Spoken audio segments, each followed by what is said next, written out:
오늘은 지구의 나이에 대해서 이제 말씀을 드리겠습니다. 창세기 1장 1절부터 말씀인데 함께 읽으시겠습니다. 시작. 태초에 하나님이 천지를 창조하시니라. 땅이 혼돈하고 공허하며 흑암이 깊음 위에 있고 하나님의 씨는 수면에 운행하시니라. 하나님이 가라사대 빛이 있으라 하심에 빛이 있었고. 예, 오늘 오신 여러분들을 환영합니다. 제가 환영의 뜻으로 꽃을 또 준비했습니다. 예쁘죠? 하여튼 하나님께서 참 기가 막히게 만드셨습니다. 예, 이제 오늘은요, 과학적 연대 측정, 지구의 나이인데요. 미리 말씀드려야 될 것 같습니다. 오늘 좀 어렵습니다. 그래서 너무 무리가 된다 싶으시면 그냥 중간에 주무셔도 괜찮습니다. 지구의 나이에 관한 것인데요. 방사성 동위원소 연대 측정 방법 믿어도 되나 뭐 이런 겁니다. 일단 뭐 저런 어려운 단어가 나오니까 일단 기가 죽으시죠. 예, 큰일 났다 나 문과인데 뭐 이러시면서 신명기 32장에 있는 말씀인데요. 함께 읽으시겠습니다. 시작. 옛날을 기억하라. 역대의 연대를 생각하라. 내 아비에게 물으라. 그가 내게 설명할 것이요. 내 어른들에게 물으라. 그들이 내게 이르리로다. 옛날을 기억하고 역대의 연대를 생각하라. 도대체 이 역사가 어떻게 된 건지 생각하라는 겁니다. 아비에게 물어라. 어른들에게 물어라. 그러면 설명해주고 대답해줄 것이다 라고 돼 있죠. 근데 문제는 요즘 어른들에게 이 지구가 얼마나 오래됐어요? 이렇게 물어봐도 잘 대답을 못 해줍니다. 왜냐하면 바쁘니까. 그렇죠? 예. 그래서 우리의 삶이 너무 분주하다 보니까 이제 이런 부분에 대해서 우리가 잘 알지 못하고 대답을 못 해줍니다. 근데 성경에는 분명히 대답해줄 것이라고 되어 있기 때문에 사실 어른들이 대답해줄 수 있어야 됩니다. 현재 진화론에서는요, 우리가 살고 있는 이 우주가 한 150억 년 이상 됐을 거다 이렇게 얘기합니다. 그리고 우리가 살고 있는 이 지구는 도대체 얼마나 오래된 것이냐 하는 것인데, 여러분 진화론에서는 이 지구가 얼마나 오래됐다고 가르칩니까? 예, 딱 한 학생이 알고 있습니다. 45억 년. 예. 그래서 한 45억 년 됐다 그러는데 진화론에 의하면 지금부터 46억 년 전에 이 지구가 태양으로부터 떨어져 나와서 불덩어리였다가 점점점 식었고, 그 와중에 분자들이 자기들끼리 결합해갖고 생명체가 저절로 생겨났고, 그리고 수억 년 세월 지나는 동안 이 다양한 생명체들이 생겨난 거다라는 겁니다. 그래서 이 지구 나이가 이제 46억 년 됐다 그러는데, 그럼 도대체 그 근거가 뭐냐 이렇게 물어보면 아는 사람들 별로 없습니다. 좀 이제 아는 분들이 방사성 동위원소 연대 측정법에 의해 그렇다 이렇게 얘기를 합니다. 근데 사실 저 방사성 동위원소 연대 측정법 참 이해하기 어려운 그런 내용입니다. 함께 읽으시겠습니다. 여전히 우리를 당황하게 하는 장면인데요. 예, 바로 창세기 1장인데요. 이제 다음 주에는 이제 저걸 읽으실 수 있도록 제가 가르쳐 드릴 겁니다. 예, 기대해 주시고요. 근데 성경을 보면, 여러분 성경 전체 역사를 정리해 보면 도대체 창조된 때가 지금부터 몇 년 전쯤입니까? 여러분 그 성경 역사를 기록된 그대로 정리를 하면 지금 현재 우리가 지금 2006년을 지금 살고 있는데, 2000년 전에 예수님 오셨고요. 그 다음에 예수님보다도 2000년 전에 이스라엘 사람들의 조상이 아브라함입니다. 아브라함은 BC 2000년경 인물이고, 그리고 또 이 아담부터 아브라함, 이삭, 야곱까지는 성경의 족보가 자세하게 나와 있습니다. 그래서 그걸 그대로 정리를 하면은 또 아담부터 아브라함까지가 한 2000년 정도로 정리가 됩니다. 그러면 2000년 하니까 모두 몇 년입니까? 한 6000년 정도로 역사가 정리가 됩니다. 자, 여러분 이 지구가 얼마나 오래됐는가에 대해서 이 학교에서 배우는 진화론에서는 46억 년 됐다 그러고요. 성경에 근거해서 이게 정리하고 계산해 보면 한 6000년 정도다라는 겁니다. 근데 여러분은 저 둘 중에 어느 쪽을 믿으십니까? 그래도 한 45억 년 쪽이 좀 타당할 것 같으다 하시는 분. 아니, 분위기상 손 못 들지 마시고요. 예. 아니다. 난 정말 6,000년 됐다고 믿는다. 오, 예, 의외로 용감하시군요. 예, 내려주시기 바랍니다. 사실 요즘 그 6,000년 됐다는 거 믿으면은 사람들이 의아해 합니다. 그렇죠? 저 사람이 과학교육을 안 받았군. 뭐 이러면서. 예.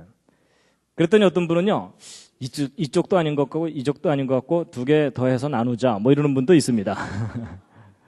예. 그런데 이제 성경에 보면은 어른들에게 물어보라고 돼 있습니다. 그러면 대답해 줄 거라고.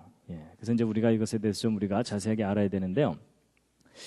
여러분, 겉보기 나이라는 게 있고 실제 나이라는 게 있습니다. 여러분, 사람도요, 겉보기 나이가 있고 실제 나이가 있죠. 그러면서 옆에 있는 분을 쳐다보는 건 실례입니다.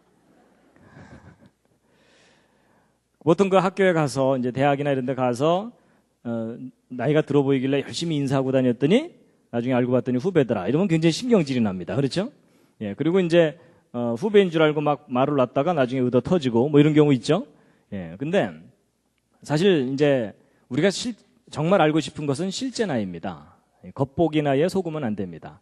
지난번에 제가 이제 그랜드 캐년에 대해서 이야기해 드릴 때 이 퇴적층, 세인트 헬렌섬 화산 폭발 때 쌓인 퇴적층인데 이걸 실제로 관찰하지 않았다면 이게 수십만 년 이상 쌓였을 것이다라고 해석될 수밖에 없는 퇴적층인데 실제로 쌓이는데 3일밖에 안 걸렸다 그랬죠. 예. 그래서 겉보기에는 한 몇십만 년 된 것 같아 보이지만 실제로는 3일, 뭐 전체 쌓인 기간은 2년밖에 안 되는 겁니다. 그래서 우리가 겉보기 나이와 실제 나이를 혼동하면 잘못된 결론을 얻게 됩니다. 이 그랜드 캐년도 마찬가지입니다. 이게 이제 진화론에서는 이게 수억 년 세월 동안 만들어진 것이다라고 그렇게 해석하고 설명을 하지만 실제 이제 구체적인 증거들을 지질학적으로 확인해 보면 전 세계적인 대홍수 심판 때 1년 동안의 홍수 기간 동안에 순식간에 저 퇴적층들이 쌓인 거다라는 것에 대해서 지난번에 설명을 드렸었습니다. 그래서 퇴적층이 지구를 휩쓸고 도는 물들에 의해서 그냥 겹겹이 계속 쌓여 올라가서 짧은 시간 내에 쌓인 거기 때문에 겉에서 보기엔 수억 년이지만 실제로는 1년밖에 안 된 쌓이는데 그런 거라는 겁니다. 우리가 이제 어떤 대상들에 대해서 연대를 측정할 때 이게 얼마나 오래된 거냐라는 걸 측정할 때 직접 연대를 측정할 수 있는 게 있는가 하면 직접 측정하지 못하기 때문에 간접적으로 그 연대를 추정하는 수밖에 없는 경우가 있습니다. 그래가지고 이런 나무 같은 것들은 직접 연대를 측정해 볼 수가 있습니다. 뭐가 있기 때문에 그렇죠? 예, 나이테가 있기 때문에 이 나이테를 세면은 이게 몇 년 됐다라는 것을 거의 정확하게 이제 측정할 수가 있습니다. 그래서 이제 이 나이테 숫자를 세보면 이건 400년 된 나무인데요. 1597년부터 1991년까지 한 400년 동안 자란 나무의 나이테이고요. 이건 제가 독일의 그 프랑크푸르트 박물관을 갔을 때 사진 하나 찍어온 건데 이 나무 단면을 이렇게 전시해 놨는데요. 이게 2000년 된 나무라고 합니다. 2002년 된 나무. 그러니까 예수님 당시쯤 심겨졌던 나무다. 이렇게 봐야 되는 거죠. 그래서 이제 이 나이테를 세면은 나무 같은 것들은 직접 연대를 측정해 볼 수가 있습니다. 근데 이런 돌멩이나 이런 것들에는 나이테가 있지를 않거든요. 그러니까 이것은 직접 측정을 못하고 간접적으로 그 연대를 추정하는 수밖에 없습니다. 그랬을 때 이제 이렇게 간접적으로 그 연대를 알아내는 방법에는 상대 연대 추정법이라는 게 있고 절대 연대 측정법이라는 게 있는데요. 이제 상대적인 거란 건 무슨 말이냐면 A가 B보다는 오래됐다. 뭐 이런 식으로 순서만 이렇게 정하는 겁니다. 근데 이제 절대 연대 측정이라는 것은 A가 정확하게 몇 년 됐다. 이걸 알아내는 겁니다. 그래서 이제 이 절대 연대 측정법이라고 널리 알려진 것이 소위 그 방사성 동위원소 연대 측정법입니다. 여러분 그 창조론과 진화론 논쟁을 하다가 가장 안 풀리는 부분이 이 연대 문제입니다. 사람들이 잘 이해 못하고 있고 안 풀리는 부분이. 그래서 사실 이제 이 강의가 좀 딱딱하고 지루하기 때문에 제가 안 할까 그러다가 또 이 부분에 관심 있는 분들이 있기 때문에 이제 어렵지만 좀 해야 되겠다. 그래서 여러분 오늘의 고비만 잘 넘기시면 다음 주부터는 그래도 좀 낫습니다. 그래서 이제 오늘만 잘 넘겨주시면 감사하겠습니다. 그래서 이 방사성 동위원소 연대 측정법으로 이제 절대 연대라는 걸 측정한다는 건데요. 제가 여기다 물음표를 써놓은 이유가 사실 이 방사성 동위원소 연대 측정법이 어떤 절대적인 연대를 알아낼 수 있는 방법이 아닙니다. 그래서 제가 물음표를 써놨는데요. 어쨌든 이 방사성 동위원소의 대표적인 예가 우라늄, 방사성 탄소 뭐 이런 것들입니다. 일단 막 상태가 좀 복잡하죠? 그렇죠? 예.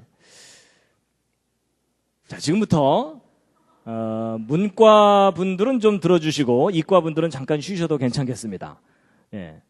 여러분, 하나님이 창조하신 이 세상에는 수많은 물질들이 있는데 그런 물질의 가장 작은 단위가 원자입니다. 원자. 근데 그 원자를 하나님께서 참 다양하게 많이 만들어 놓으셨어요. 우리 골치 아프게. 그래서 저거 외우시느라고 꽤 고생하셨죠? 예, 포기한 분들도 꽤 계시고요. 예, 그래서 가장 가벼운 수소부터 시작해서 이렇게 무거운 원소들까지 다양하게 있는데, 자, 이제 오늘 연대 측정을 좀 이해를 하시려면 이 기본 지식을 좀 가지셔야 되기 때문에 제가 간단하게 좀 설명을 드리면요. 모든 물질의 기본이 되는 원자는 그 중심 부분에 핵이 있고 전자가 그 주변을 이렇게 돌아다니고 있습니다. 그래서 이제 요 핵에는 양성자와 중성자라는 게 이제 뭉쳐 있거든요. 그래가지고 요 양성자와 중성자의 개수에 따라서 이 원소의 성질이 달라집니다. 이 원자들이. 그래서 제일 가벼운 원소인 수소는 양성자 하나, 중성자 하나가 요 중심에 있고요. 그래서 이 양성자의 개수를 이제 원자 번호라 그러고 요 두 개 합친 것을 원자량, 그러니까 원자 하나의 무게 뭐 이렇게 얘기를 합니다. 지금 막 방언이 나오고 있죠? 그 다음에 이제 탄소는 이 양성자 6개, 중성자 6개 이래가지고 이렇게 돼 있습니다. 그러니까 원자량이 12입니다. 원자 무게가. 그런가 하면 예를 들어 이 우라늄이 있죠. 우라늄은 이 양성자가 92개, 중성자가 100개가 넘어요. 그래서 이 우라늄 원자 하나는 이 수소 원자 하나보다도 100배 이상 무거워요. 그래서 우라지게 무거워서 우라늄이라고 했는지는 잘 모르겠지만 뭐 하여튼 그렇습니다. 그래서 이제 이런 다양한 원소들이 이렇게 있는데 그 중에 이제 이 우라늄이라든지 이런 원소들은 자체적으로 불안정해가지고 저게 자꾸 분열을 해요. 그래서 다른 원소로 좀 가벼운 원소들로 이렇게 몸무게를 줄이는 그런 반응이 일어납니다. 그래서 저런 반응을 한꺼번에 갑자기 일으켜버리면 저게 핵폭탄이 되는 겁니다. 저걸 천천히 일으키면 거기서 열이 많이 나오거든요. 그래서 그 열을 이용해서 핵 발전을 하는 거고요. 요즘 큰 이슈가 되고 있는 그 핵 문제가 바로 이제 저런 원소들을 하나님께서 만들어 두셔서 그런 겁니다. 예. 그래서 이제 특히 이 우라늄이 그 동위원소라는 게 많거든요. 이 동위원소라는 게 뭐냐면 양성자 개수는 똑같은데 중성자 개수만 하나 둘씩 틀려가지고서 무게만 다르고 화학적인 성질은 똑같은 것을 이제 동위원소라고 얘기합니다. 아니, 모르셔도 괜찮습니다. 예. 그냥 이제 가장 기본적인 내용을 말씀드린 건데요. 그리고 이제 각 동위원소마다 반감기라는 게 있습니다. 자, 이 반감기라는 걸 이용해서 이제 연대를 측정한다고 하는 거거든요. 그래서 이제 이 반감기가 뭐냐? 이게 반쯤 감기 들었다 이런 뜻이 아닙니다.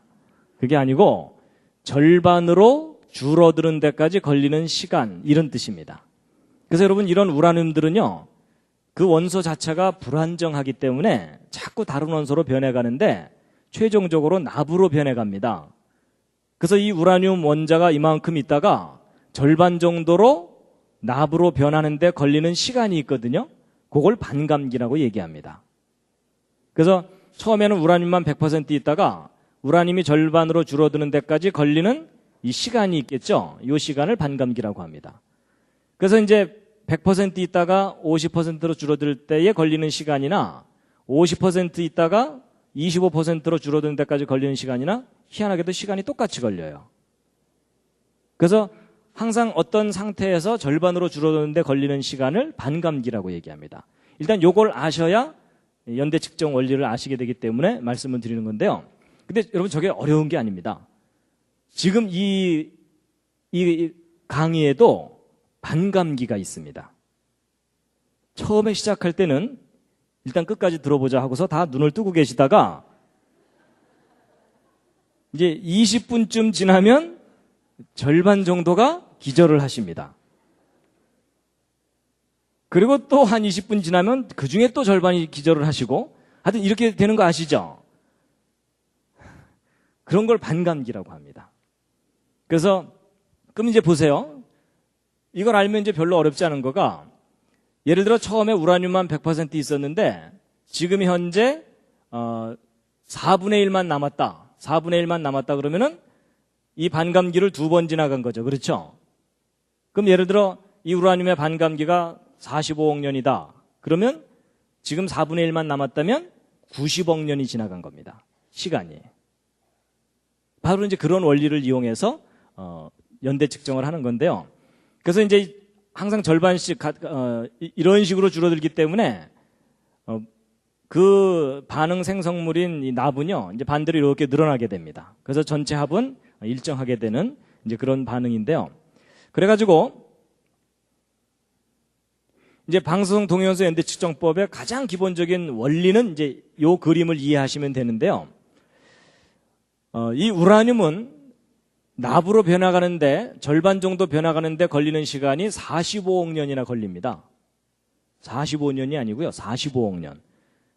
그랬더니 어떤 분이 그걸 뭐 직접 측정을 했냐 그러는데, 여러분 인간이 45억 년을 살 수 없기 때문에 저건 직접 측정하는 게 아니고 지금 현재 변하는 속도로 볼 때 45억 년쯤 지나야 절반 정도로 줄어들겠구나. 뭐 이렇게 돼서 이제 하는 겁니다. 그래서 이제 반감기가 45억 년이에요. 그래서 연대 측정의 첫 번째 알아야 되는 것은 반감기를 알아야 됩니다. 그래서 예를 들어 우라늄을 포함하고 있는 어떤 돌이 이렇게 있으면 그 돌 속에 우라늄이 이제 있다면 이제 우라늄의 반감기를 알아내야 되는데 어쨌든 45억 년이고요. 그 다음에 어쨌든 우라늄이 납으로 변해가는 거니까 시간이 지나면 지날수록 납의 비율이 많아지겠죠. 그렇죠? 그러면 이 우라늄과 납의 비율을 측정해보면 이 돌이 얼마나 오래됐는지 알 수 있겠죠? 그래서 두 번째는 이제 비율을 측정을 합니다. 근데 이제 요 두 개만 가지고 나이를 알아낼 수가 없습니다. 이 돌에. 무엇을 알아야 되냐면 맨 처음 상태가 어땠는지를 알아야 됩니다. 그래서 처음에 우라늄만 100% 있었다. 근데 지금 현재 어느 돌 속에 우라늄과 납이 절반씩 있다. 그럼 이 돌은 몇 년 된 거겠습니까? 예, 아주 쉽습니다. 45억 년 된 거다. 이런 뜻입니다. 그래서 지구상에 있는 돌 중에 우라늄을 포함하고 있는 광물 중에 그런 돌 중에 우라늄과 납의 비율이 그러니까 우라늄에 비해서 납의 비율이 가장 많은 돌을 찾아내면 그 돌이 제일 오래된 돌이겠죠. 그래서 이제 그걸 찾아서 분석을 해봤더니 절반 정도가 납이더라. 뭐 이런 상황이라는 겁니다. 그러니까 이 지구는 최대 몇 년 된 거예요? 45억 년. 이렇게 얘기를 하는 겁니다. 알고 보니까 사실은 쉽죠. 그렇죠? 예, 어떤 분이 이제 뒤늦게 이제 이 수요 예배에 왔어요. 왔더니 4분의 1만 눈을 뜨고 듣고 있더라. 그럼 이 강의 시작한 지 몇 분 된 거겠습니까? 20분의 절반씩이니까 40분 지난 거예요. 그렇죠? 그래서 지금 시작한 지 40분 지났구나라고 알게 되는 것과 같은 이치입니다. 쉽죠? 알고 보면 쉬워요. 그래서 이제 이런 방법으로 지구 나이가 45억 년 됐다라고 얘기를 하는 거거든요. 그러면 원리가 참 산뜻하고 믿을만 하잖아요. 그렇죠? 근데 여기서 여러분이 좀 신중하셔야 되는 게 있습니다. 뭐냐? 여러분 이 세 가지 조건을 알게 되면 이제 결국 이 돌이 얼마나 오래됐다는 것을 알게 되는 건데, 잘 보세요. 이 반감기는 측정한 값이기 때문에 이건 큰 문제가 없을 수 있어요. 그렇죠? 그리고 지금 현재 이 돌에 들어있는 우라늄과 납의 비율을 알아내는 것도 분석을 하고 측정을 하니까 알 수 있는 값이에요. 맞죠? 근데 맨 처음에 어떤 상태였는지는 직접 확인할 수가 있나요? 없나요? 없어요. 왜냐하면 돌은 말이 없기 때문에. 그러면 이 처음 상태는 어떻게 정하는 거냐? 믿는 거예요. 왜냐하면 우라늄은 결국 납으로 변해가니까 시간을 거꾸로 돌리면 맨 처음에는 우라늄만 있었을 것이다 라고 믿는 거예요. 그러니까 여러분 이 세 가지 중에서 이 두 가지가 아무리 확실해도 첫 번째 것이 믿어야 되는 거라면 결론도 믿어야 되는 거예요. 그렇죠? 바로 이게 연대 측정의 가장 근본적인 문제예요. 이 처음 상태를 모르면 결론이 안 나오게 돼 있어요. 근데 이 처음 상태는 확인할 수 있는 게 아니고 믿어야 되는 값이다라는 겁니다. 처음 상태를 우라늄만 100% 있었다고 할 수도 있지만 처음부터 우라늄 반, 납 반 있었다고 할 수도 있겠죠. 그렇다면 이 돌은 몇 년 된 거겠어요? 생겨난 지 최근이에요. 그렇죠? 근데 여러분 이 처음 상태를 과학자들이 알 수 있느냐? 알 수 없습니다. 왜냐하면 이미 지나가는 과거이기 때문에 그걸 확인할 수가 없잖아요. 그렇죠? 그러니까 여러분 과학자들이 일반 사람들한테 지구의 나이에 대해서 정확하게 얘기해 주려면 어떻게 얘기해 주는 것이 옳으냐면 이 지구의 나이는 처음 상태를 어떻게 정하느냐에 따라서 얼마든지 달라질 수 있다. 그러니까 처음에 우라늄만 100% 있었다면 이 지구 나이에는 최대 45억 년이다. 그러나 처음부터 절반씩 있었다면 이 지구는 생겨난 지 얼마 안 된 것이다. 근데 처음 상태는 직접 확인할 수 없기 때문에 이것은 믿어야 되는 거다. 그래서 지구 나이는 최근에서 최대 45억 년까지 중에 어느 한 연대일 것이다 라고 얘기를 해줘야 정확하게 표현해 주는 거예요. 근데 지금 현재 과학자들이 이 둘 중에 어느 상태를 믿고 있을까요? 100%만 있었을 때를 믿고 있어요. 그래서 최대값을 사람들에게 얘기해 주고 있는 겁니다. 근데 왜 최대값을 얘기해 주느냐? 왜냐하면 왜 그럴까요? 진화론에서는 가능한 한 긴 시간이 필요하기 때문에 그렇습니다. 창조론에서는 긴 시간이 필요한가요? 그럴 필요가 없어요. 그렇죠? 그래서 여러분 진화론은 그 진화론이 사람들에게 설득력 있게 받아들여지려면 굉장히 긴 시간이 필요해요. 그래서 저 다양한 가능성 중에 최대값을 항상 얘기하는 겁니다. 그래서 처음 상태를 모르는 것이 연대 측정의 가장 근본적인 문제점이다라는 것을 이제 말씀을 드렸습니다. 그래서 결국 이거는 좀 논리적인 얘기니까 넘어가고요. 결국 연대 측정은 처음 상태를 모르기 때문에 정확한 값으로 연대를 알아낼 수가 없다는 겁니다. 그러면 이제 어쨌거나 우라늄이 납으로 변해간다면 맨 처음에 우라늄만 100% 있었다고 가정하는 것이 합리적이지 않겠느냐 그런 생각이 드시죠? 그런데 한 가지 재미있는 단서가 발견됐어요. 뭐냐? 초기 조건이 100% 우라늄이 아닐 가능성이 높다는 거예요. 뭐냐면 여러분 제가 아까 우라늄이 납으로 이렇게 변해간다고 말씀을 드렸지만 실제로는 곧바로 납으로 변하는 게 아니라 이렇게 기구한 운명을 거쳐서 납으로 변해갑니다. 조금 이따 시험 보겠습니다. 그려라. 그것도 불 끄고 저는 옆에서 떡을 썰고 그래가지고 이렇게 이제 변해가는데요. 근데 이렇게 변해가는 과정 중에 여기 알파선이라는 게 튀어나옵니다. 근데 이 알파선이 사실은 뭐냐면 헬륨이에요. 헬륨. 그래서 우라늄 원자 하나가 납으로 변할 때까지 알파선이 모두 8개가 나옵니다. 근데 이건 질량 보존의 법칙에 의해서 반드시 나오게 돼 있어요. 그래서 과학자들이 이제 뭘 검증해 봤냐면요. 이제 이 헬륨이, 여러분 헬륨은 보통 이런 풍선 같은 데다가 이제 헬륨을 집어넣어서 띄우고 그러거든요. 에드벌룬 이런 것들이요. 과학자들이 이제 뭘 계산해 봤냐면 그러면 우라늄이 붕괴돼서 납이 만들어지는 거라면 헬륨은 계속 그동안 나왔을 거 아닙니까? 그래서 지구가 정말 45억 년 됐다면 45억 년 되는 동안 그동안 빠져나온 헬륨의 양을 계산을 해볼 수가 있겠죠. 그래서 정말 45억 년 된 만큼 헬륨이 방출돼 나왔는지를 검증을 해볼 수가 있어요.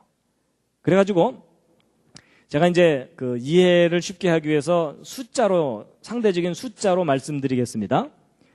예를 들어 지금 현재 지구상에 우라늄 원자 100만 개, 납 원자 100만 개가 있다고 치자고요.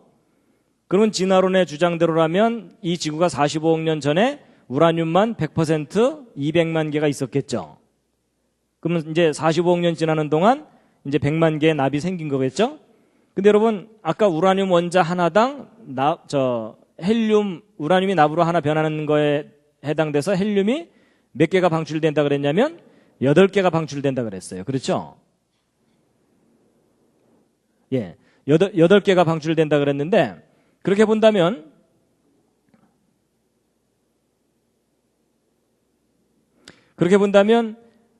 이제 우라늄 100만 개가 줄어들었으니까 헬륨은 몇 개가 방출돼야 되겠습니까?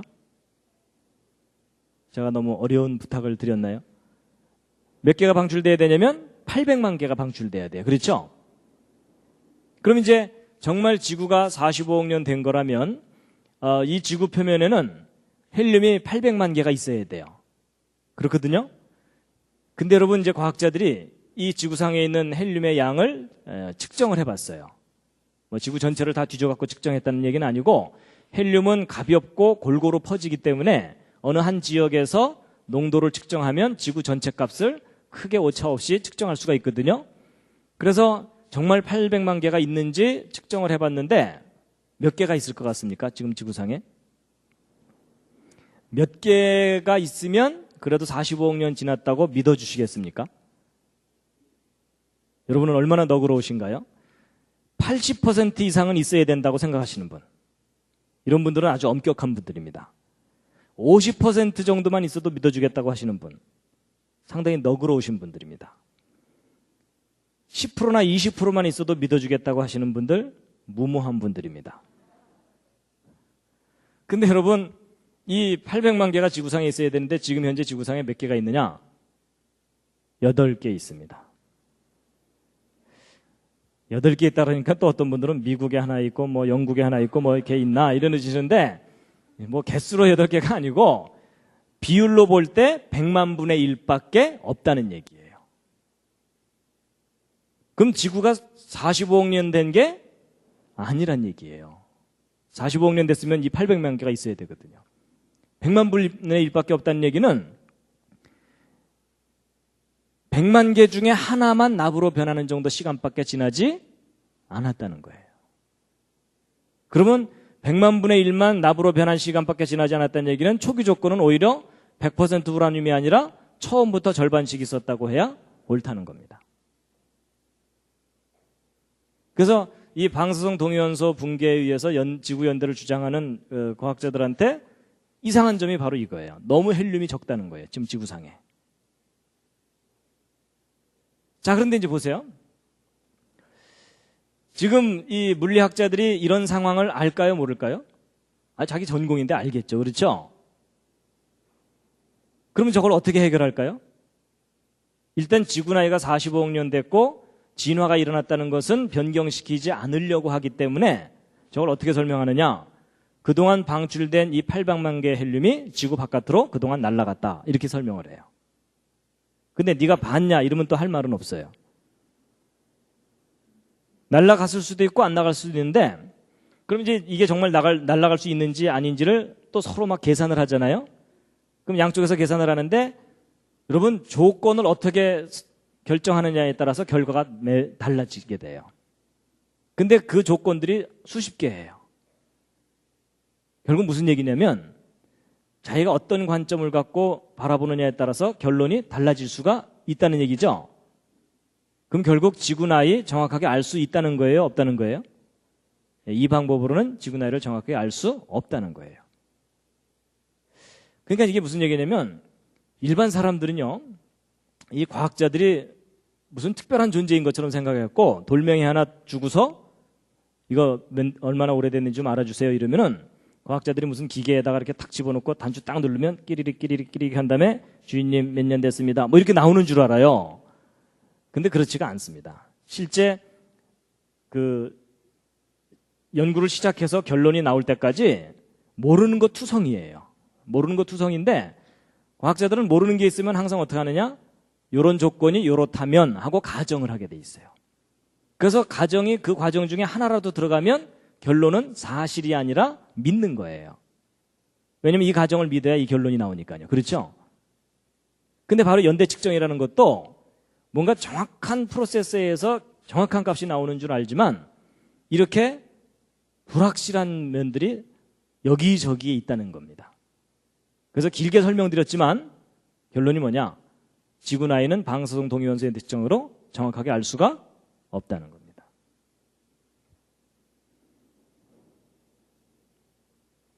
그런데 이제 이런 면은 있습니다. 우리가 확인한 사실만 가지고 결론을 내릴 때가 그 결론이 그래도 가장 믿을 만한 거겠죠. 그렇죠? 그럼 이제 이 상황에서 사실은 뭐냐면 지금 현재 우라늄 반, 납 반이 있다는 것은 사실이에요. 이건 측정값이니까. 그렇죠? 그리고 지금 현재 헬륨이 상당히 적게 있다는 것도 사실이죠. 그러면 이 두 가지 사실, 확실한 사실을 가지고 추론을 해보면 맨 처음부터 우라늄과 납이 섞여 있었다라고 보는 것이 오히려 타당한 초기 조건이라는 겁니다. 그래서 이제 말씀을 드렸고요. 잠시 기지개를 한번 쫙 켜시겠습니다.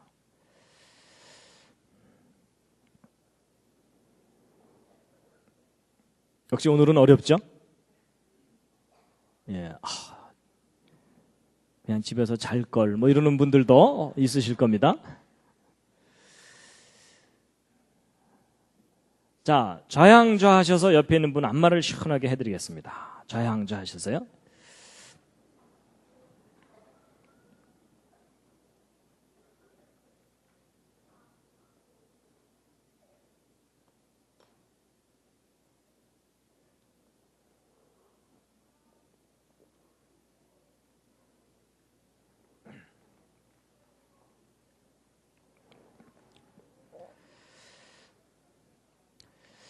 예, 반대로도 해주시겠습니다. 반대로도. 예, 이제 날이 쌀쌀해지니까 옷이 두꺼워져 갖고 먼지만 나죠? 그렇죠? 예.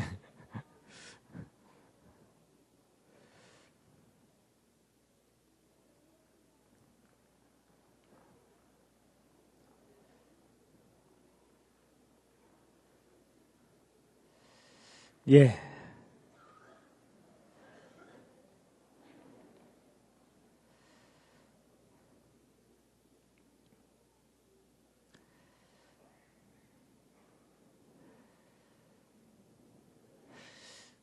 예, 들어오시면서 보셔서 알지만 제가 이 첫 번째 강의를 드디어 DVD로 이제 만들었습니다. 그래서 이렇게 강의한 내용을 그대로 찍은 다음에 자료 화면들을 다 이렇게 집어넣어 가지고 이제 이해하기 쉽게 이렇게 만들었는데 특히 첫 번째 강의는 전도 대상자에게 이렇게 권해드리면 아주 효과가 있습니다. 그래서 널리 좀 많은 분들에게 드려서 이 대한민국 모든 사람들에게 이 내용이 상식이 되는 그날까지 여러분들이 협조를 해주셔야 됩니다. 그래서 이게 상식이 되면요, 이 내용이 상식이 되면 대한민국 기독교 국가 됩니다. 거의 뭐 안 믿는 표정들이신데. 자, 이제 근데 이런 겁니다. 여러분 이제 앞에까지 얘기한 것은 어느 정도 이론적이고 논리적인 얘기였고요. 여러분 아무리 좋은 논리도 실제 적용했을 때 맞아야만 돼요. 맞죠? 그래서 이제 방송 동영상 연대 측정 원리는 이게 만들어져 있지만 그걸 실제 현장에 적용했을 때 맞아야 그 방법이 옳은 거잖아요. 그렇죠? 그래서 이제 실제 이 그랜드 캐년에 대해서 연대 측정한 결과를 예로서 말씀을 드리겠습니다. 정말 방송 동영상 연대 측정 방법이 믿을만한지요?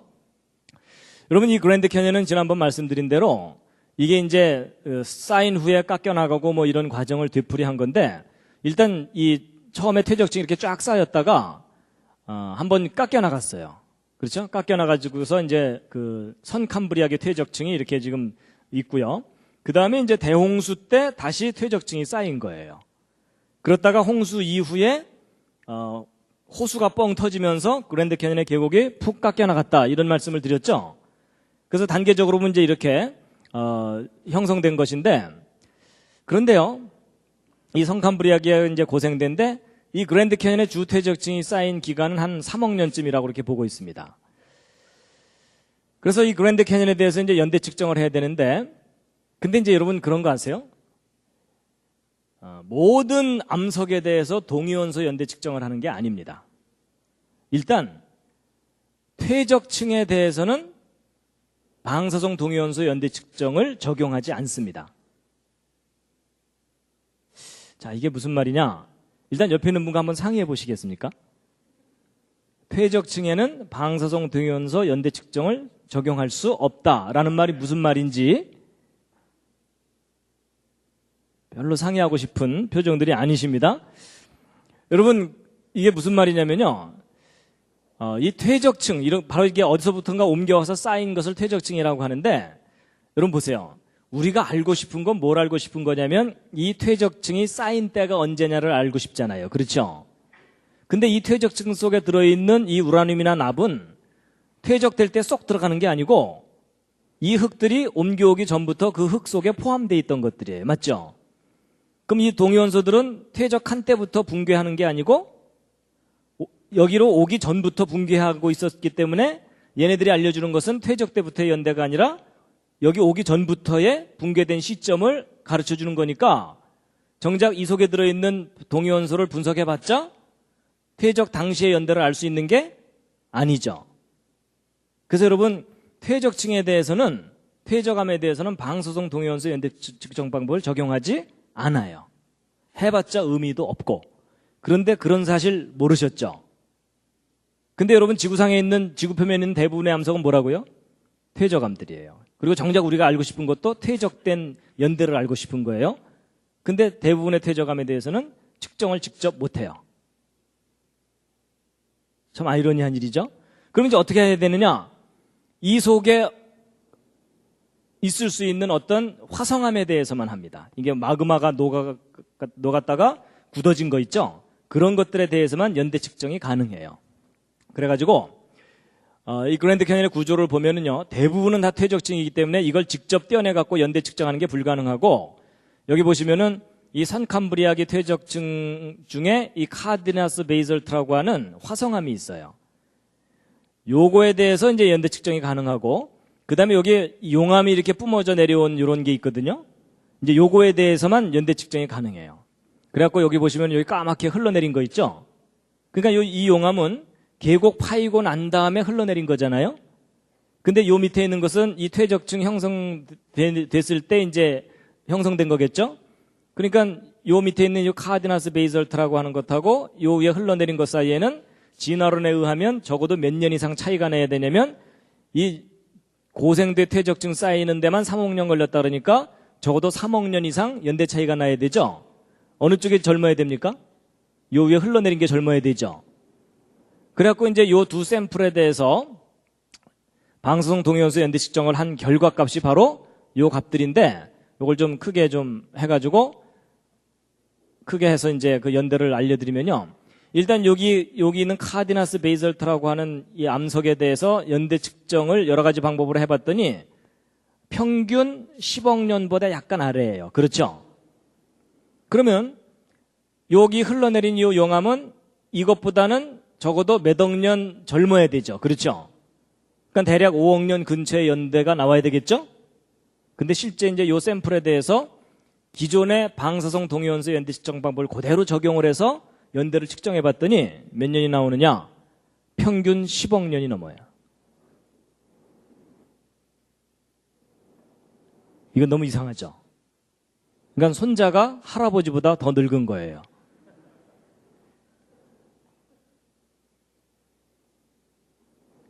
여러분이 보시기에도 너무 황당한 결과가 나온 거죠? 근데 이건 실제 측정한 값들이에요. 근데 이런 결과가 나온다는 거 전혀 모르셨죠? 근데 왜 저렇게 엉뚱한 결과가 나오느냐? 아까 말씀드린 대로 방사성 동위원소 연대 측정법의 기본 가정에 문제가 있는 거예요. 그래서 아주 단적인 예가 알려주듯이 이런 방사성 동위원소 연대 측정 방법으로는 몇억 년, 몇십억 년이라는 나이를 직접 알아낼 수가 없습니다.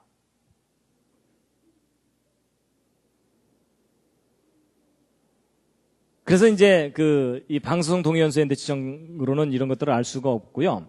그리고 지난번에 말씀드린 대로 이 퇴적층이 대홍수 때 1년 만에 쌓인 거라면 이런 연대들이 의미가 있겠어요, 없겠어요? 사실 아무 의미가 없는 겁니다.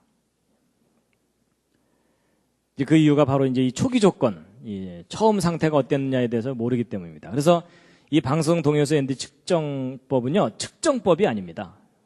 추정하는 겁니다. 그나마 수많은 모순들을 안고 있는 그런 방법입니다.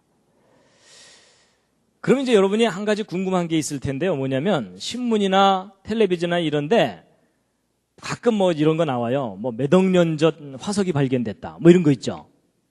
그럼 이제 사람들은 그런 발표를 들으면 무슨 생각을 하냐면 과학자들이 어련히 알아서 방사성 동위원소 연대 측정으로 그 화석에 대해서 연대를 측정했겠거니 이런 생각하시죠? 그건 너무 아니란 생각입니다. 여러분, 과학자들이 절대로 화석의 연대를 직접 측정할 수 없습니다.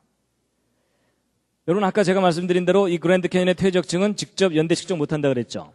그리고 또 뭐가 있냐면 이런 물고기 화석이나 이런 것들은요, 저런 화석들 속에는 몇 억 년의 연대를 측정할 수 있는 동위원소가 들어있지 않아요. 기껏 들어있어봤자 탄소 동위원소인데 그 탄소 동위원소는 기껏해야 10,000년 이상을 넘어갈 수가 없어요. 측정 결과의 정확도가. 그렇거든요. 근데 보통 이런 그랜드 캐니언 속에 들어있는 이 물고기 화석 같은 것들은 진화론에 의하면 몇 억 년 전 것들이거든요. 그러니까 도저히 이 화석도 직접 측정을 못하고 이 퇴적암도 직접 측정을 못해요. 그러면 도대체 이 박물관에 전시되어 있는 뭐 고생대 무슨 기 몇 억 년 이건 도대체 어떻게 결정하는 거냐? 제가 기본 그 방법을 알려드리면 이런 겁니다.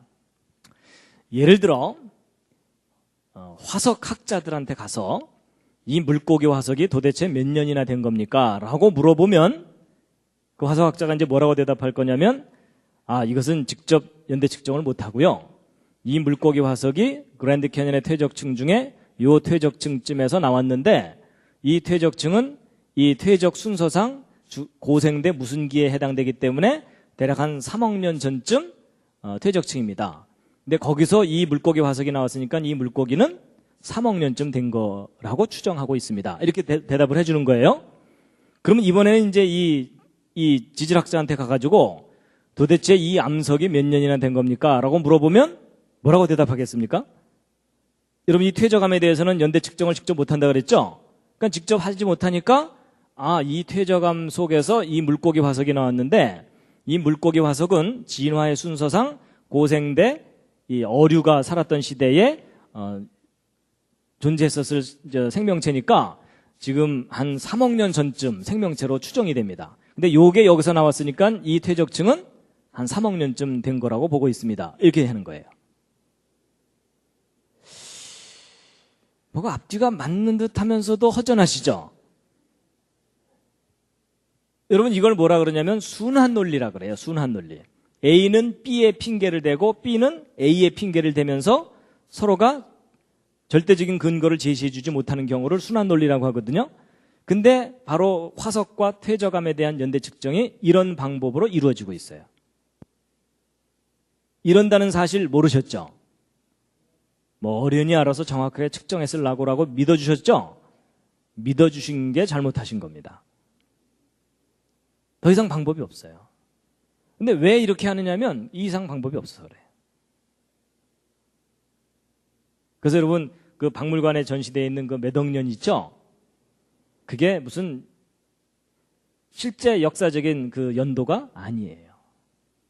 바로 이런 식으로 진화론에 가정해서 추정을 하는 것들입니다. 그래서 이렇게 매겨놓은 연대들이 진화론을 또 뒷받침해주고 있어요.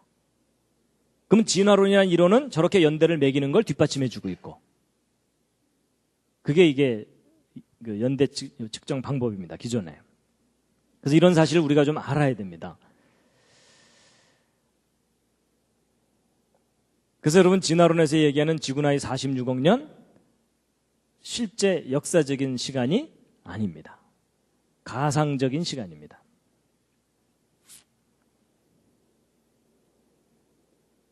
그동안 너무 믿어주셨습니다.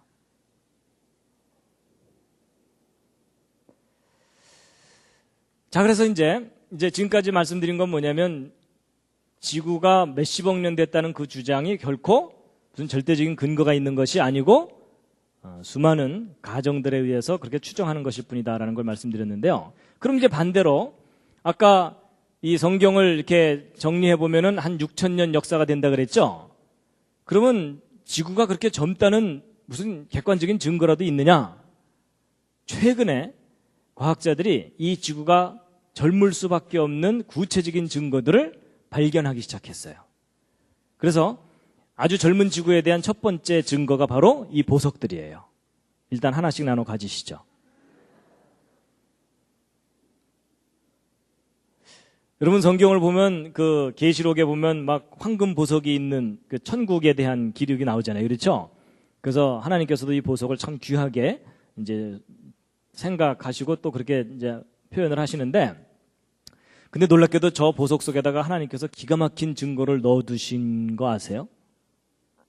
최근에 이제 과학자들이 그걸 발견했는데요. 젊은 지구의 증거를 넣어두셨어요. 보통 이런 보석들은 진화론에 의하면은 아주 아득한 과거에 막 열과 압력을 받아서 형성된 거다, 이렇게 이제 얘기를 하기 때문에 저런 돌 자체가 아주 오래된 연대를 나타내는 것처럼 사람들이 그렇게 알고 있는데요. 일단 구경부터 하시죠. 근데 이런 보석 종류가 기본적으로 지르콘이라고 하는 암석이거든요. 그래서 지르코늄, 실리콘, 산소 이런 것들이 막 복합적으로 이렇게 결합이 돼가지고서 이런 결정체를 이루는 겁니다. 그런데 최근에 과학자들이 이제 어떤 걸 발견했냐면, 이런 지르콘이라고 하는 이런 보석들 속에 우라늄 원자들이 아주 미세하게나마 들어있다는 것을 알게 됐어요. 그래갖고 이 속에 들어있는 이 우라늄이 시간이 지나면서 붕괴되면서 헬륨을 방출시키거든요, 이렇게. 그런데 놀라운 사실은 이런 것들이 막 몇 억 년 이상 됐다고 사람들이 그렇게 생각해 왔었는데, 몇 억 년 전에 이게 정말 존재했었다면 그동안 방출된 헬륨은 원자 크기가 너무 작기 때문에 아주 쉽게 저 암석 바깥으로 빠져나가요. 그러면 저런 돌이 정말 수억 년 세월 지난 거라면 저 속에는 그동안 방출된 헬륨이 남아있질 않고 대부분 다 슬슬슬 빠져나가 있어야 돼요. 근데 최근에 어떤 것들이 발견됐냐면, 이제 15억 년쯤 됐을 거라, 15억 년 전에 만들어졌을 거라고 하는 이런 이 보석 속에서 상당량의 헬륨이 남아있는 게 확인이 되고 있어요. 그럼 무슨 얘기냐면요, 이게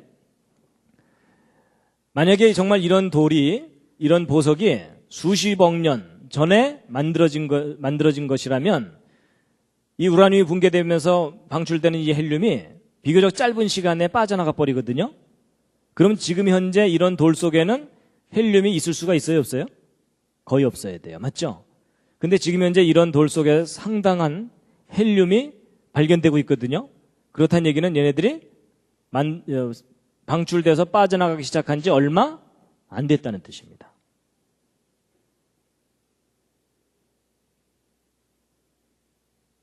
그래서 보통 이런 것들 막 10억 년 됐다 막 이런 식으로 그동안 막 얘기를 했었는데, 절대로 그렇게 오래된 돌이 아니라는 강력한 증거가 발견된 거예요. 그런가 하면 또 다른 증거입니다. 이건 뭐죠? 다이아몬드입니다. 이것도 하나씩 나눠 가지시죠. 이게 다이아몬드 광산이라고 합니다. 다이아몬드 광산인데, 놀랍게도 이 젊은 지구에 대한 또 다른 증거가 다이아몬드예요. 이건 무슨 내용이냐면요, 여러분 이 다이아몬드는 원소가 탄소입니다. 근데 이 탄소, 우리 주변에서 볼 수 있는 그 수검댕이 있죠, 그게 탄소예요, 탄소. 그래갖고 연필심 같은 거가 탄소로 만들어져 있거든요. 이런 흑연이라 그래서. 근데 놀랍게도 다이아몬드도 그 원소가 탄소예요. 근데 이 탄소가 어떻게 배열하느냐에 따라서 아주 싸구려인 흑연도 될 수 있고 가장 비싼 돌 중에 하나인 다이아몬드가 될 수가 있어요. 근데 이제 보통 이런 이 다이아몬드나 흑연 속에는 일반적인 탄소로 이루어져 있거든요. 근데 최근에 과학자들이 이제 뭘 발견했냐면, 이런 다이아몬드 속에 방사성 동위원소 탄소들이 들어있는 걸 발견했어요. 근데 이게 좀 문제가 심각한 거예요. 왜냐하면 여러분, 이 방사성 동위원소 탄소는 아까 말씀드렸던 그 반감기가 5730년밖에 안 되거든요. 그럼 이게 무슨 뜻이냐면, 보세요. 처음에 주먹덩어리만한 게 있었다 하더라도 5000년 후에 반밖에 안 남고, 10,000년 후에는 4분의 1만 남고, 5만 년 후에는 1000분의 1만 남고, 57만 년 후에는 10의 30승분의 1밖에 안 남기 때문에 사실 몇만 년만 지나면 저 방사성 탄소는 없어져 버려요.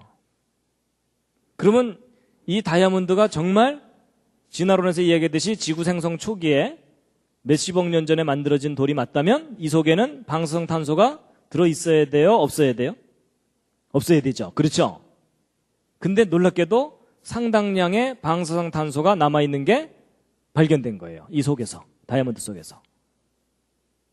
그동안 저런 다이아몬드가 무지 오랜 세월 전에 만들어진 것이라고 생각했었는데 이 다이아몬드가 만들어진 지 얼마 안 됐다는 증거가 발견된 거예요.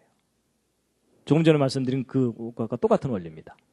정말 이게 그렇게 오래전에 만들어졌다면 방사성탄소는 다 제로가 돼 있어야 되는데 상당량의 방사성탄소가 남아있거든요. 그렇다는 얘기는 이게 만들어진 지 얼마 안 됐다는 겁니다. 그래서 이게 최근에 발견된 증거들이에요. 그래서 우리가 그동안 굉장히 오래됐을 거라고 생각했던 그런 연대들이 그냥 다 무너져 버리는 그런 증거예요. 그래서 여러분, 하나님께서 이 세상을 창조하신 지 얼마 안 됐습니다.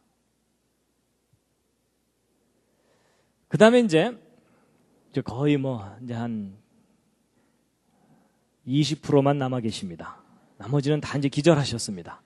그래도 오늘은 할 수 없습니다. 진도 나가야 됩니다. 다시 한번 살짝 기지개를 켜시죠.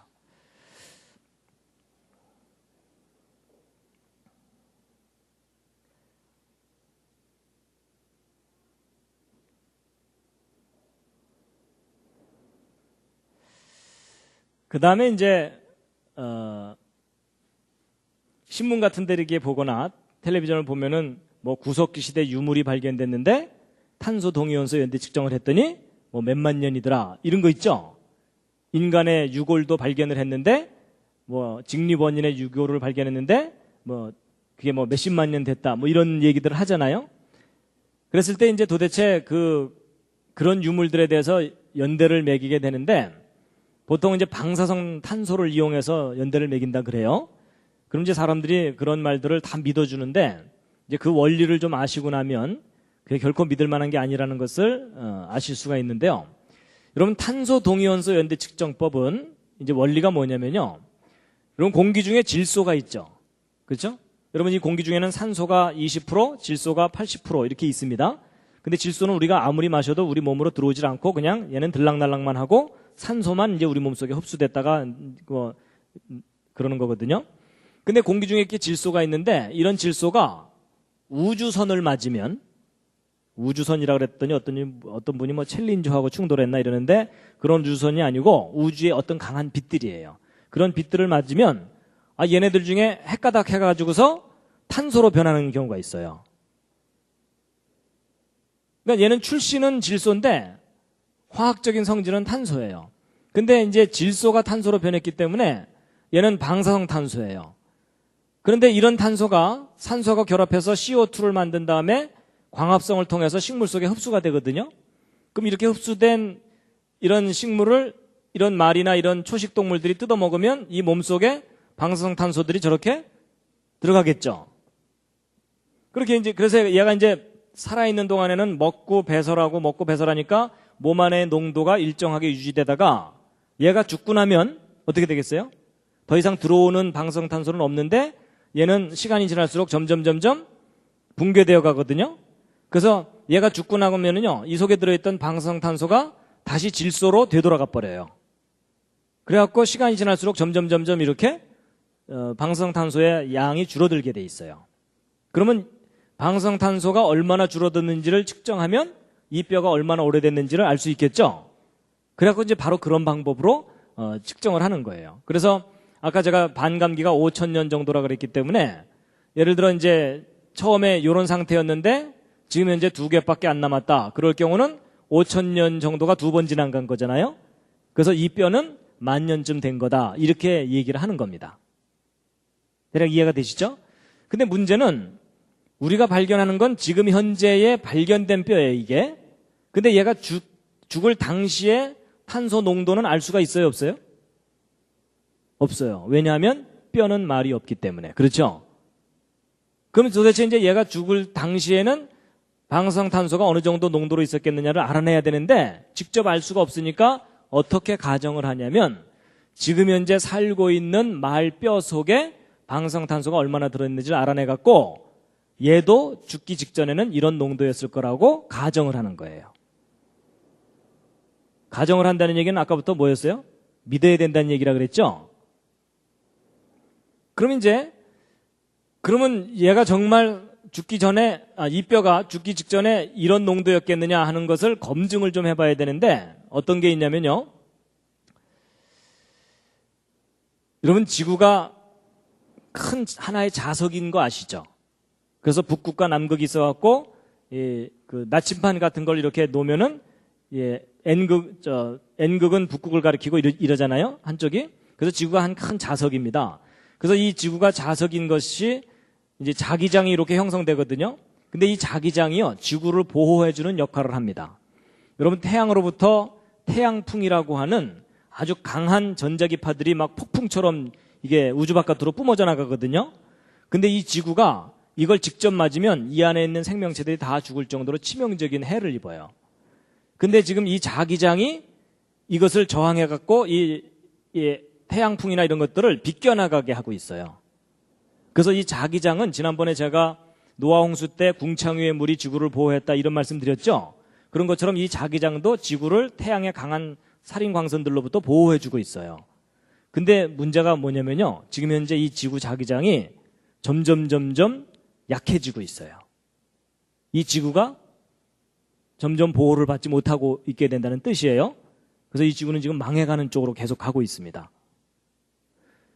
그래가지고 도대체 이 지구의 자기장이 얼마 만에 절반으로 줄어드는가 그 속도를 쭉 측정을 해봤더니 대략 1400년마다 절반으로 줄어들어요. 그러니까 지금 현재 1가우스 정도의 지구 자기장이라고 한다면 1400년 전에는 2가우스, 2800년 전에는 4가우스 이 정도로 강했던 거예요. 그러니까 한 3000년 전만 해도 4배 정도로 자기장이 강했기 때문에 자기장이 강하면은 지구를 더 잘 보호해 줄 수 있겠죠? 근데 3000년 전에 지구 자기장이 4배로 강했다면 왜 지구 바깥에서 들어오는 강한 전자기파들이 상당히 많이 막아지죠. 그 자기장이 강하면 이 강한 광선들이 지구 쪽으로 못 들어오기 때문에 이 질소가 방사성 탄소로 변하는 비율이 작게 돼요. 그러면 지금부터 3000년 전만 하더라도 이 방사성 동위원소가 대기 중에 아주 희박했던 거예요. 엷었던 거예요. 그러면 지금부터 2~3000년 전에 죽은 동물의 몸속에 들어있던 방사성 탄소는 원래 적었던 거죠. 그렇죠? 근데 문제는 지금 우리가 어떻게 계산을 하냐면 지금 현재 살고 있는 말뼈 속에 들어있는 방사성 농도는 상당히 높거든요. 근데 지금 현재 값을 초기 조건으로 했기 때문에 굉장히 오래된 것처럼 계산이 된다는 뜻이에요. 그래서 바로 이런 것들이 이 과정 속에 들어있기 때문에 방사성탄소 동위원소를 분석해가지고 연대를 정확하게 측정한다는 일이 그렇게 정확한 값이 아니라는 겁니다. 그래서 이제 한 가지 어떤 재밌는 걸 말씀드릴 거냐면요. 공룡 화석을 방사성 탄소를 이용해서 연대를 측정해 본 거예요. 근데 이제 이게 좀 문제가 심각한 겁니다. 뭐냐? 여러분, 공룡은 진화론에 의하면 수천만 년 전에 멸종한 동물이에요. 맞죠? 그러면 수천만 년 전에 멸종한 그 공룡 뼈 속에 탄소가 들어있었다 하더라도 아까 말씀드린 대로 방사성 탄소는 반감기가 5000년밖에 안 되니까 몇만 년만 지나면 거의 제로가 된다 그랬죠? 그러면 정말 이 공룡 뼈가 수천만 년 전에 죽은 뼈라면 이 방사성 탄소는 이 공룡 뼈 속에 남아 있어야 돼요? 없어야 돼요? 당연히 없어야 돼요. 맞죠? 그건 엄연한 사실이죠. 진화가 맞다면, 진화론의 주장이 맞다면. 근데 놀랍게도 아크로켄토사우루스라든지 알로사우루스, 아주 유명한 공룡들이거든요. 이 공룡 뼈들에 대해서 방사성 탄소 연대 측정을 해봤더니 36,000년, 25,000년, 23,000년 이런 연대가 나왔어요. 그럼 여러분, 이렇게 연대값이 측정이 됐다는 얘기는 저 공룡뼈 속에 뭐가 들어있다는 얘기예요? 방사성 탄소가 들어있으니까 측정한 거잖아요. 그렇죠? 이게 엄청난 모순인 거 아시겠죠? 정말 공룡이 수천만 년 전에 멸종한 게 맞다면 절대로 이런 결과는 나오면 안 되는데, 이런 결과가 나왔다는 얘기는 거꾸로 생각해야 돼요. 이 공룡들이 죽은 지 얼마 안 됐기 때문에 공룡뼈 속에 탄소 동위원소가 남아있는 거예요. 이건 실제 측정되는 값들이에요. 그러면 이제 이 측정한 연대값은 맞는 거냐? 그건 일단 아니에요. 아까 말씀드린 대로 저런 측정값들이 초기 조건을 잘못 설정했기 때문에 부풀려지는 연대들입니다. 실제로는 저렇게 몇만 년 된 뼈는 아니에요.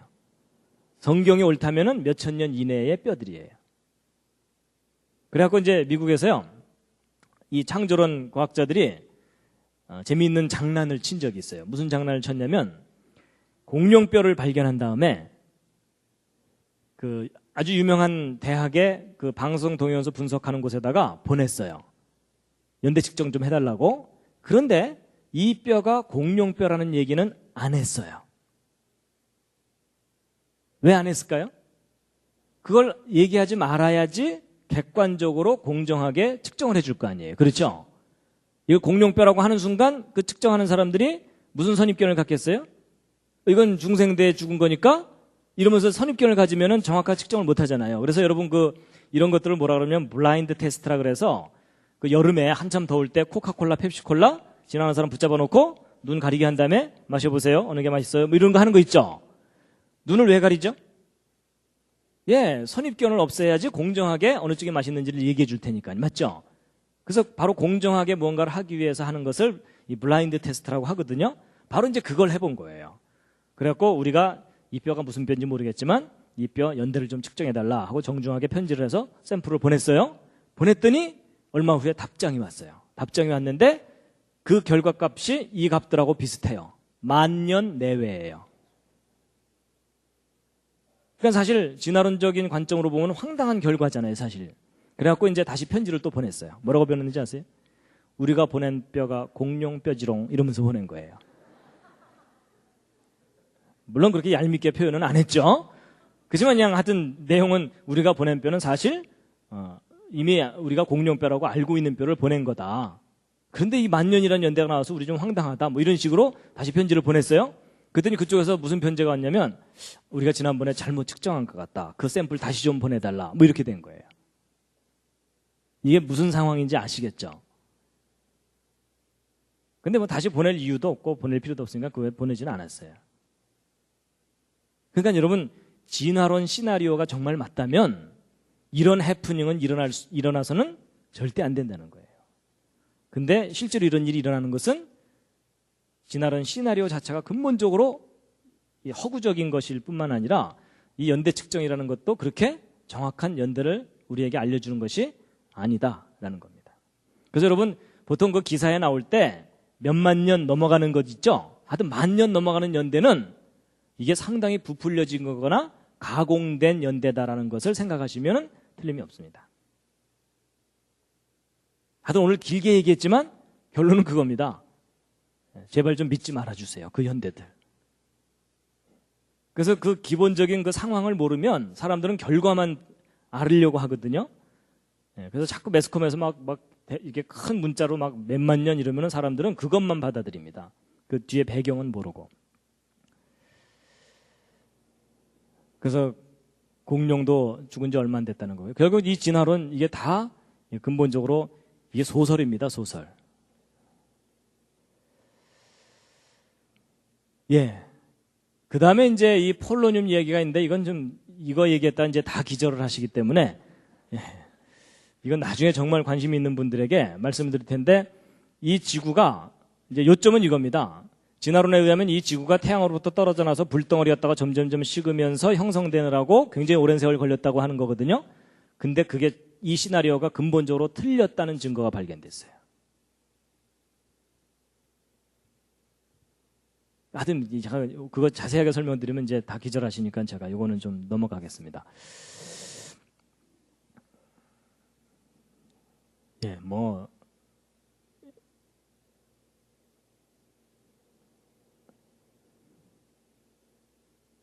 그래서 여러분 이 지구가 그렇게 오래된 별이 아니다라는 것에 대한 증거들이 이런 보석들 속에서 이제 발견되고 있다라는 것을 최근의 뉴스를 이제 말씀드렸고요.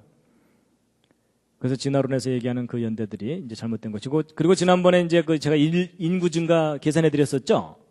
예, 인구 증가라는 것으로 검증을 해보아도 이 지구는 뭐 몇십만 년 이상 됐다는 것도 인류 기원 연대가요. 몇십만 년 이상 됐다는 것도 이제 허구다라는 것을 이제 말씀드린 것도 좀 기억을 해 두시고요. 그다음에 이제 역사에 대해서도 지난번 인류 기원 얘기할 때 우리는 하도 진화론 교육을 받다 보니까 구석기 시대가 막 따로 있었다 이렇게 생각하는데 그게 아니라 원시와 문명은 항상 공존해 왔던 거다. 이런 모든 것들을 종합해서 볼 때 결국 인류의 역사, 지구의 역사, 생명의 역사가 진화론에서 얘기하는 그런 연대들이 절대 아니라는 겁니다.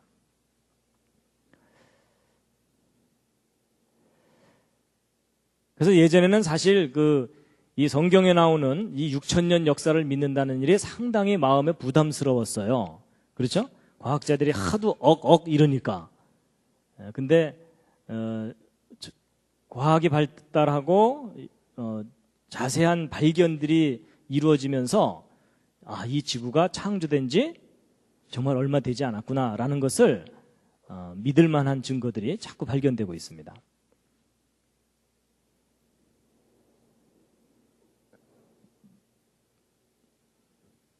자, 베드로서 3장에 있는 말씀인데요. 함께 한번 읽으시겠습니다. 시작. 먼저 이것을 알지니 말세에 기롱하는 자들이 와서 자기의 정욕을 조차 행하며 기롱하여 가로되 주의 강림하신다는 약속이 어디 있느뇨? 조상들이 잔후로부터 만물이 처음 창조할 때와 같이 그냥 있다 하니 이는 하늘이 옛적부터 있는 것과 땅이 물에서 나와 물로 성립한 것도 하나님의 말씀으로 된 것을 저희가 잊으려 함이로다. 그럼 베드로서를 보면요, 사람들이 나중에 조롱을 한다는 겁니다. 그냥 오래전부터 있었던 것처럼 앞으로도 계속 될 텐데 뭐 언제 끝이 있고 뭐 이러겠느냐. 그냥 호박 같은 세상 둥글둥글 그냥 살자.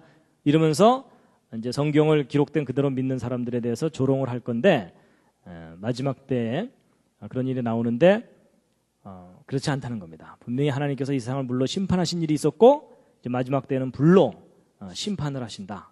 그래서 우리는 이 지구가 시작이 있고 종말이 있다는 겁니다. 함께 읽으시겠습니다. 시작. 이로 말미암아 그때 세상은 물의 넘침으로 멸망하였으되 이제 하늘과 땅은 그 동일한 말씀으로 불사르기 위하여 간수하신 바 되어 경건치 아니한 사람들의 심판과 멸망의 날까지 보존하여 두신 것이니라. 그래서 오늘 진화론에서는 46억 년 됐다고 주장했는데 과연 그게 믿을 만한 것인가에 대해서 말씀드렸고요. 그 다음에 이 성경에 정리를 해보면 6,000년이라는 아주 짧은 창조 연대가 나오는데 이건 믿을 만한 근거가 있느냐 하는 것인데요.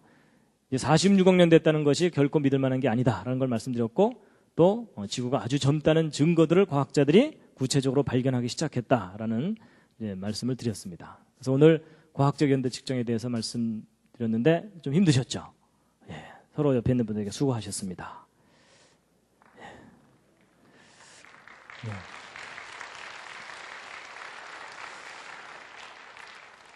마지막 꽃입니다.